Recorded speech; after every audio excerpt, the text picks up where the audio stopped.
امام یافعی لکھتے ہیں کہ دو دوست تھے، دو دوستوں میں آپس میں محبت اور پیار تھا۔ ایک دوست کی کرامت یہ تھی، دوست کی کرامت، کہ وہ جلتے ہوئے انگاروں میں ہاتھ ڈال دیتا تھا لیکن آگ اس کے ہاتھ پہ اثر نہیں کرتی تھی، آگ اثر نہیں کرتی تھی اس کے ہاتھ پہ۔ تو لوگ اس سے بہت پوچھتے تھے، یار تو اتنا صاحب کرامت آدمی کہ آگ تیرے ہاتھ پہ اثر نہیں کرتی، وجہ کیا ہے؟ تو وہ کہتا تھا، چھوڑو یار یہ ایک راز ہے، اسے راز ہی رہنے دو۔ سب نے پوچھا، نہ بتایا۔ ایک دن اس کا قریبی کٹر پکا دوست، بڑا پیارا چہیتا دوست اس سے کہتا، یار تو سب کو نہیں بتاتا، مجھے تو بتانا۔ آخر وہ دوست کیسا جو اپنے دوست سے راز کو چھپا لے؟ اس نے کہا، یار اگر تو میری بات جاننا ہی چاہتا ہے تو پھر دل تھام کے سن، یہ بہت بڑا راز تھا زندگی کا جو میں نے سب سے چھپایا لیکن تجھے بتاتا ہوں۔ کہا وہ کیا؟ کہا دیکھ، میں جب جوان تھا نا، میں جوانی کی دہلیز پہ میں نے قدم رکھا، دیکھو جوانی دیوانی ہوتی ہے، جوانی دیوانی ہوتی۔ میں جب جوان تھا تو جوانی میں میرے پاس دولت تھی، حسن تھا، اور میں ایک مالدار باپ کا بیٹا تھا۔ یہ بات تو لڑکوں کے ساتھ میں کل کروں گا انشاءاللہ جو مجھے کہنا ہے، لیکن چونکہ آج لڑکے نہیں ہیں تو میں نے آپ ہی سے گفتگو کرنی۔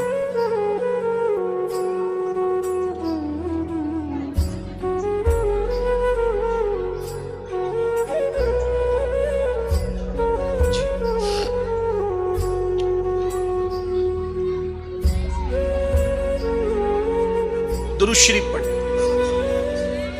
اللہ رب محمد صلی اللہ علیہ وسلم، نحن عباد محمد صلی اللہ علیہ وسلم، صلاۃ و سلام علیک یا جد الحسن والحسین وعلی آلک واصحابک یا جد الغوث الثقلین۔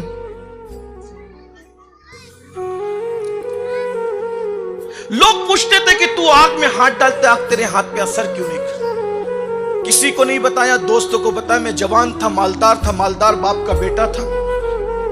جوانی میں میری نظر میرے گھر کے سامنے ٹیرس پر کھڑی ہوئی ایک لڑکی پہ پڑ گئی۔ لڑکی بڑی خوبصورت تھی، بڑی حسین تھی، جمیل تھی، آنکھیں چار ہو گئی۔ میں نے سوچا پوری زندگی کما دوں گا، پوری دولت داؤ پہ لگا دوں گا، اس لڑکی کو میں حاصل کروں۔ جنون تھا، جوانی میں جنون ہوتا ہے، جوانی بہت جنونی ہوتی، جنون کہتے ہی پاگل پن کو۔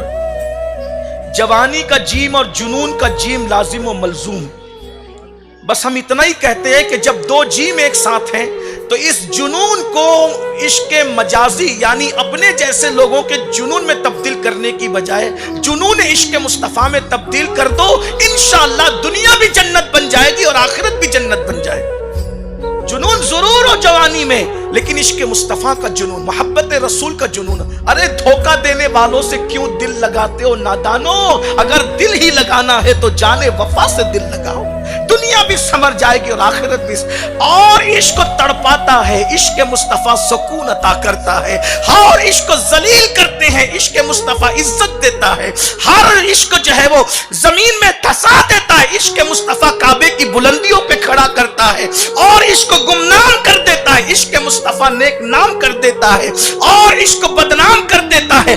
عشق مصطفیٰ ایسی عزت عطا کرتا ہے، انسان قبر میں چلا جائے تو بھی اس کا نام باقی رہتا ہے۔ میرے امام کہتے ہیں، عشق تیرے صدقے جلنے سے چھٹے سستے، جو آگ بجھا دے گی وہ آگ لگائی ہے، اور عشق لوگوں کے درمیان سر جھکا دیتے ہیں۔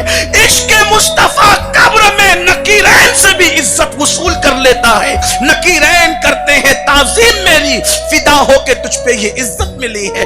اللہ اکبر۔ تو وہ جوان کہتا ہے، میں جوان تھا، خوبصورت تھا، حسین تھا، مالدار تھا، لڑکی سامنے نظر آئی، اس سے دل دے بیٹھا، آنکھیں چار ہو گئی، حاصل کرنے کی کوشش کی، لیکن وہ لڑکی کی تربیت ایسے ماحول میں ہوئی تھی، میں جتنے بھی ڈورے ڈالتا تھا سارے ڈورے ناکام ہوتے، میں جتنی بھی لالچ دیتا تھا، اس کی تربیت ایسے ماحول میں ہوئی تھی کہ وہ لڑکی میرے دامے فریب میں نہیں آتی تھی، میرے مکر میں نہیں آتی۔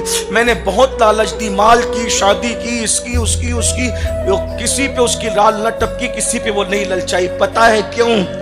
جسے آخرت کی اہمیت پتہ چل جاتی ہے وہ دنیا پہ کبھی رال نہیں ٹپکاتا، کیونکہ دنیا تو ختم ہونا، دنیا بہت تھوڑی سی، بہت بے وفا ہے دنیا، بہت بے وفا ہے۔ حضرت